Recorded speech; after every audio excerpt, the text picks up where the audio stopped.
नमस्कार बच्चों। आज हम आपके समक्ष कक्षा 9 की पाठ्य पुस्तक क्षितिज भाग 1 के पाठ 3 उपभोक्तावाद की संस्कृति लेकर प्रस्तुत है, जिसके लेखक है श्यामाचरण दुबे जी। तो पाठ को आगे बढ़ाने से पूर्व हम लेखक परिचय के विषय में थोड़ी जानकारी ले लेते हैं।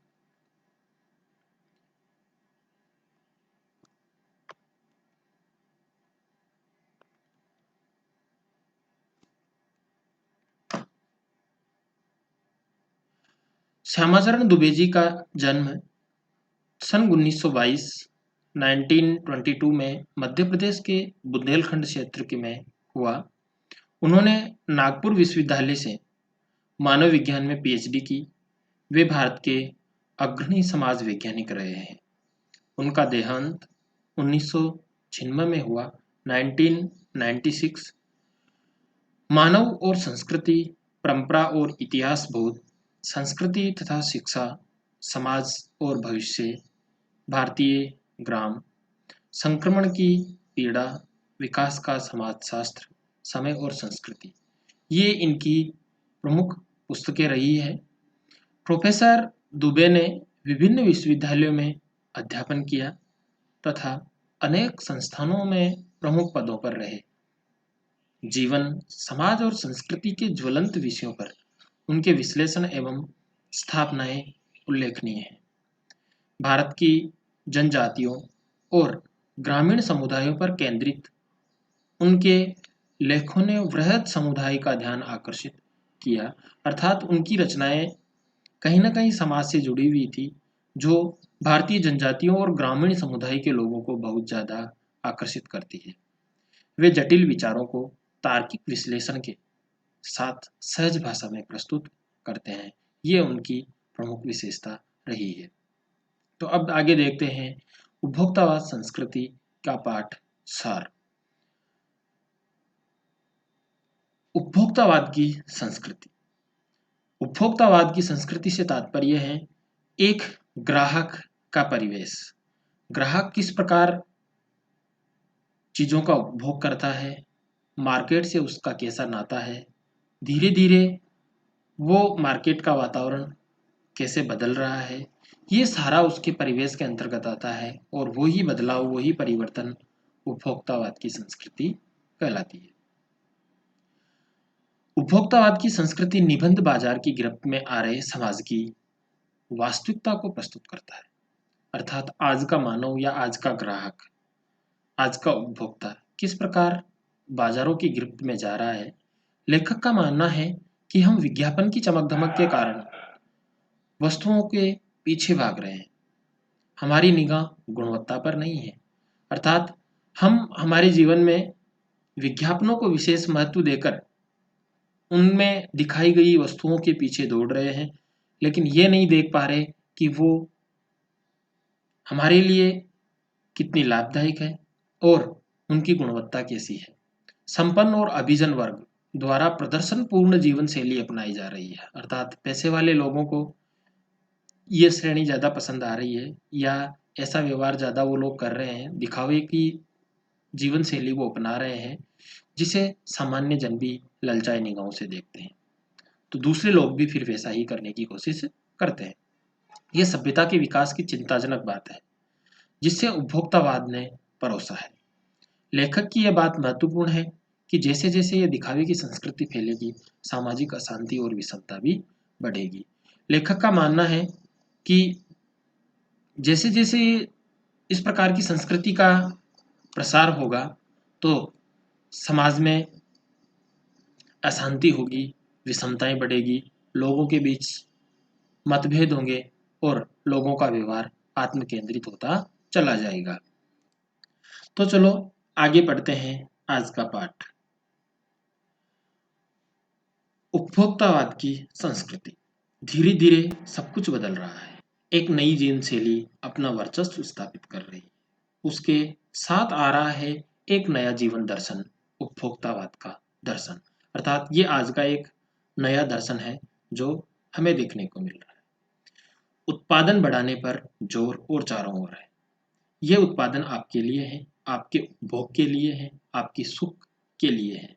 सुख की व्याख्या बदल गई है।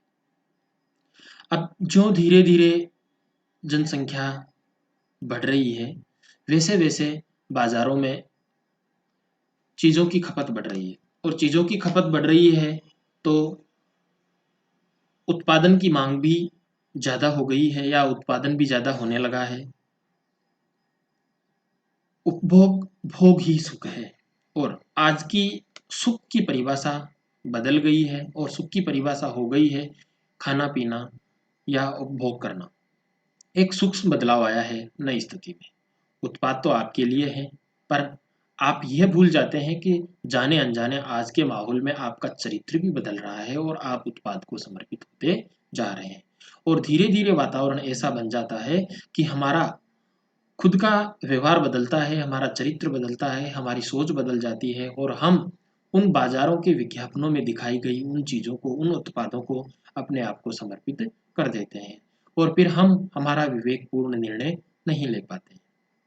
विलासिता की सामग्रियों से बाजार भरा पड़ा है, जो आपको लुभाने की जी तोड़ कोशिश में निरंतर लगा ही रहता है, या वो वस्तुएं जो बाजार में पड़ी हुई है, वो निरंतर कोशिश करती है कि आपको आकर्षित करे।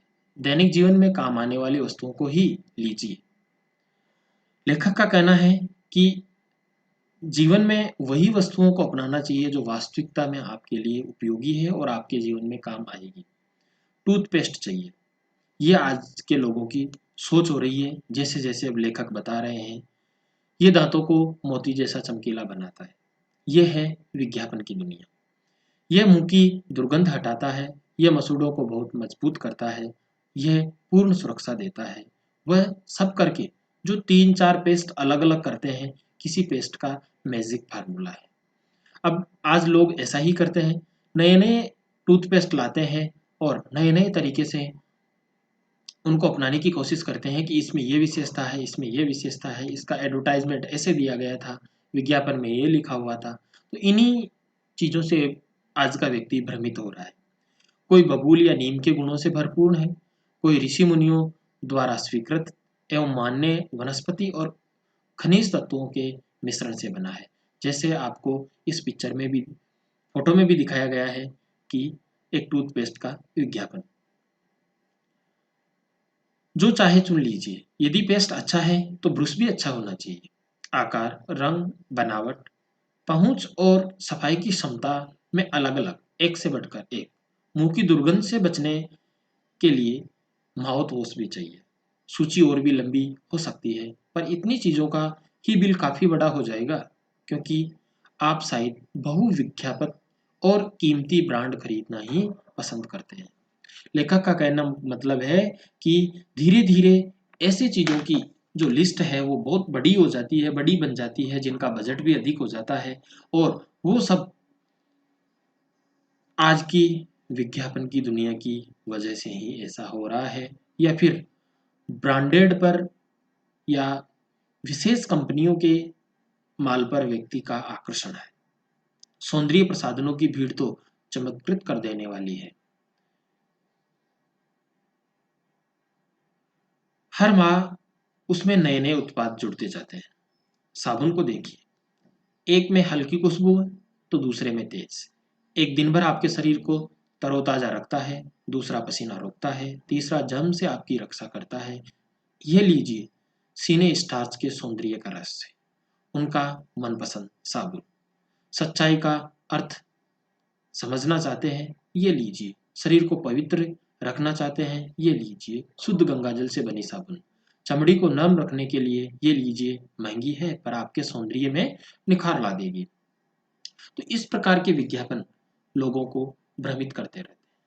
संभ्रांत महिलाओं की ड्रेसिंग टेबल पर 30-30 हजार की सौंदर्य सामग्री होना तो मामूली बात है। अर्थात आज की महिलाओं के परिवेश को देखा जाए तो इस प्रकार की सौंदर्य सामग्री उनके पास अत्यधिक मात्रा में मिलती है।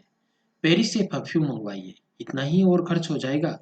यह प्रतिष्ठा चिन्ह है, और आज लोग अपनी प्रतिष्ठा इन चीज़ों से ही मानने लगे हैं। समाज में ऐसा वातावरण बनता जा रहा है कि महंगे महंगे उत्पादों का उपभोग करना या उत्पाद लेना आज एक प्रतिष्ठा बन चुकी है। समाज में आपकी हैसियत जताते हैं। पुरुष भी इस दौड़ में पीछे नहीं है। पहले उनका काम साबुन और तेल से चल जाता था। आफ्टर सेव और कोलोन बाद में आए। अब तो इस सूची में दर्जन दो दर्जन चीजें और जुड़ गई है। छोड़िए इस सामग्री, बहुत और परिधान की दुनिया में आई है। अब देखते हैं नए नए वस्त्रों के। परिधान का अर्थ होता है वस्त्र। जगह जगह बुटीक खुल गए हैं, नए नए शॉप खुल गए हैं, नई नई दुकानें शोरूम खुल गए हैं, नए नए डिजाइन के परिधान बाजार में आ गए हैं। यह ट्रेंडी है और महंगे हैं, अर्थात नए नए ब्रांड है और कीमत भी उनकी अच्छी खासी होती है। पिछले वर्ष के फैशन इस वर्ष, शर्म की बात है। अब जब एक कस्टमर या एक ग्राहक दुकान पर जाता है तो दुकानदार उसे बोलता है, ये तो पिछले साल का फैशन था, ये तो बहुत पुराना डिजाइन हो गया है, ये अच्छा नहीं है, ये नया आया है। इस प्रकार की वो बातें करता है। घड़ी पहले समय दिखाती थी, उसे यदि यही काम लेना हो तो 400-500 में मिल जाएगी। हैसियत जताने के लिए आप 50-60 हज़ार से लाख 1.5 लाख की घड़ी भी ले सकते हैं। संगीत की समझ हो या नहीं, कीमती म्यूजिक सिस्टम जरूरी है। कोई बात नहीं, आप उसे ठीक तरह चला भी ना सके। कंप्यूटर काम के लिए तो खरीदे ही जाते हैं, महज दिखावे के लिए उन्हें खरीदने वालों की संख्या भी कम नहीं है। अर्थात आज की दुनिया वैसी भी हो चली है कि दिखावे के लिए भी चीजें खरीदने लगे हैं, भले ही उनका काम या उनका उपभोग करना हो, जाने न जाने, उनके बारे में समझे या न समझे। खाने के लिए 5 सितारा होटल है, वहां तो विवाह भी होने लगे हैं। बीमार पड़ने पर 5 सितारा अस्पतालों में आई है। अब ऐसा तो नहीं होता है, बीमार पड़ने के बाद तो एक अस्पताल में ही जाना होता है। अब वो साधारण हो सकता है, लेकिन आज वैसा भी नहीं है। आज नए नए महंगे महंगे अस्पताल भी मौजूद है। सुख सुविधाओं और अच्छे इलाज के अतिरिक्त ये अनुभव काफी समय तक चर्चा का विषय भी रहेगा। पढ़ाई के लिए 5 सितारा पब्लिक स्कूल है, शीघ्र ही शायद कॉलेज और यूनिवर्सिटी भी बन जाए, और वैसा हो चुका है। भारत में तो यह स्थिति अभी नहीं आई है, पर अमेरिका और यूरोप के कुछ देशों में आप मरने के पहले ही अपने अंतिम संस्कार और अनंत विश्राम का प्रबंध भी कर सकते हैं, एक कीमत पर। अर्थात पश्चिमी संस्कृति की देन जो आज हम अपना रहे हैं, तो ये ऐसे उदाहरण आज उस पश्चिमी संस्कृति का अनुकरण हमें भी देखने को मिल रहा है। आपकी कब्र के आसपास सदा हरी घास होगी, मनचाहे फूल होंगे, चाहे तो वहां फव्वारे होंगे, और मंद ध्वनि में निरंतर संगीत भी। तो ऐसी दुनिया का संचार सभी जगह भारत में भी होने लगा है, या नहीं हुआ तो धीरे धीरे वैसा हो जाएगा। कल भारत में भी यह संभव हो सकता है। अमेरिका में आज जो हो रहा है, कल वह भारत में भी आ सकता है। प्रतिष्ठा के अनेक रूप होते हैं, अर्थात लोगों के अपनी छवि बनाने के अलग अलग तरीके होते हैं, चाहे वे हास्यास्पद ही क्यों ना हो। जैसे एक कवि होता है, वो कुछ हास्यकार भी होते हैं, कुछ व्यंग्यकार भी होते हैं, कुछ वीर रस के भी होते हैं, कुछ कवि न होकर केवल लेखक होते हैं। एक राजनीतिक व्यक्ति भी होता है, एक अभिनेता भी होता है, अभिनेत्री भी होती है, एक व्यवसायिक भी होता है। तो सब की अपनी प्रतिष्ठा के अलग अलग तरीके होते हैं। यह है एक छोटी सी झलक उपभोक्तावादी समाज की। ये विशिष्ट जन का समाज है, पर सामान्य जन भी इसमें ललचाई निगाहों से देखते हैं। वैसे देखा जाए तो यह संस्कृति केवल पैसे वालों की है, लेकिन उनके व्यवहार की वजह से एक ग्रामीण अंचल का व्यक्ति या सामान्य जन भी उसी ओर आकर्षित होता है, या उसी ओर ललचाई निगाहों से देखता है। उनकी दृष्टि में एक विज्ञापन की भाषा में यही है राइट चॉइस प्रेपी। अर्थात विज्ञापन में वो नई नई चीजें देखने को उसे मिलती है, और विज्ञापन भी ऐसे होते हैं कि ग्राहक अधिक से अधिक उनकी ओर झुके, ललचाए या आए। अब विषय के गंभीर पक्ष की ओर आइए। इस उपभोक्ता संस्कृति का विकास भारत में क्यों हो रहा है? सामंती संस्कृति के तत्व भारत में पहले भी रहे हैं, अर्थात हम कहीं ना कहीं पश्चिमी संस्कृतियों को अपना रहे हैं, तो हम उनके उपनिवेश होते जा रहे हैं संस्कृति के मामले में। उपभोक्तावादी संस्कृति से जुड़ा रहा है। आज सामंत बदल गए हैं। सामंती संस्कृति का मुहावरा बदल गया है। हम सांस्कृतिक अस्मिता की बात कितनी ही करें, अस्मिता मतलब अपनी एक छवि, परंपराओं का अवमूल्यन हुआ है, अर्थात हमारी संस्कृति का ह्रास ही हुआ है और हमारी परंपरा में कहीं न कहीं या हमारी संस्कृति को नुकसान पहुँचा है। आस्थाओं का शरण हुआ है, लोगों का विश्वास टूटा है।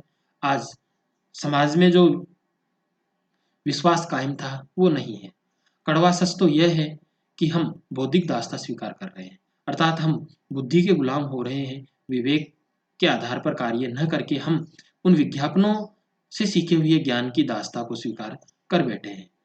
पश्चिम की सांस्कृतिक उपनिवेश बन रहे हैं, क्योंकि हम पश्चिमी देशों की संस्कृति को अपना रहे हैं।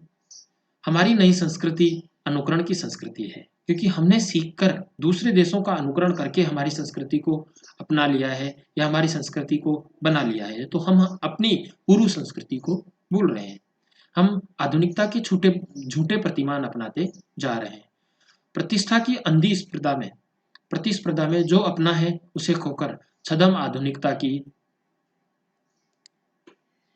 गिरफ्त में आते जा रहे हैं, अर्थात कुछ क्षणों के लिए दिखावे की संस्कृति को अपना रहे हैं। संस्कृति की नियंत्रक शक्तियों के क्षीण हो जाने के कारण हम दिग्भ्रमित हो रहे हैं। हमारा समाज ही अन्य निर्देशित होता जा रहा है। विज्ञापन और प्रसार के सूक्ष्म तंत्र हमारी मानसिकता बदल रहे हैं, लोगों की सोच बदल रही है। उनमें सम्मोहन की शक्ति है, वशीकरण की भी है, अर्थात वो विज्ञापन या वो संस्कृति ऐसी हो है कि लोगों को अपने वशीभूत करने की शक्ति उसमें व्याप्त है। अंततः इस संस्कृति के फैलाव का परिणाम क्या होगा, यह गंभीर चिंता का विषय है। हमारी सीमित संसाधनों हमारे सीमित संसाधनों का घोर अपव्यय हो रहा है, नुकसान हो रहा है, क्षरण हो रहा है। जीवन की गुणवत्ता आलू के चिप्स से नहीं सुधरती, न बहुविज्ञापित शीतल पेयों से, भले ही वे अंतर्राष्ट्रीय हो। पिज्जा और बर्गर कितने ही आधुनिक हो, वे कूड़ा खाते हैं। समाज में वर्गों की दूरी बढ़ रही है, अर्थात इन सब चीज़ों से हमारा समाज नहीं बदलेगा। समाज तो हमारी पूर्व संस्कृति को कायम रखने से ही हमारा समाज चलता रहेगा। लोगों के बीच आपसी सरोकार होंगे। सामाजिक सरोकारों में कमी आ रही है। जीवन स्तर का ये बढ़ता अंतर आक्रोश और अशांति को जन्म दे रहा है। व्यक्ति अंतर्मुखी होता जा रहा है, अशांत हो रहा है और समाज भी अशांत होता जा रहा है। जैसे जैसे दिखावे की ये संस्कृति फैलेगी, सामाजिक अशांति भी बढ़ेगी। हमारी सांस्कृतिक अस्मिता का ह्रास तो हो ही रहा है, हम लक्ष्य भ्रम से भी पीड़ित है, अर्थात हमारे जीवन का उद्देश्य भी हमारे समक्ष नहीं है। विकास के विराट उद्देश्य से पीछे हट रहे हैं। हम झूठी तुष्टि के तात्कालिक लक्ष्यों का पीछा कर रहे हैं। मर्यादाएं टूट रही है, नैतिक मानदंड ढीले पड़ रहे हैं। समाज के नैतिक मूल्यों का ह्रास हो रहा है। व्यक्ति केंद्रिकता बढ़ रही है, अर्थात व्यक्ति अंतर्मुखी हो रहा है, अपने तक ही सीमित है, स्वार्थ परमार्थी पर या स्वार्थ परमार्थ पर हावी हो रहा है, अर्थात भलाई लोगों से मिट रही है और स्वार्थी बनते जा रहे हैं। भोग की आकांक्षाएं आसमान को छू रही है। किस बिंदु पर रुकेगी यह दौड़? गांधी जी ने कहा था कि हम स्वस्थ सांस्कृतिक प्रभावों के लिए अपने दरवाजे खिड़की खुले रखें, पर अपनी बुनियाद पर कायम रहे।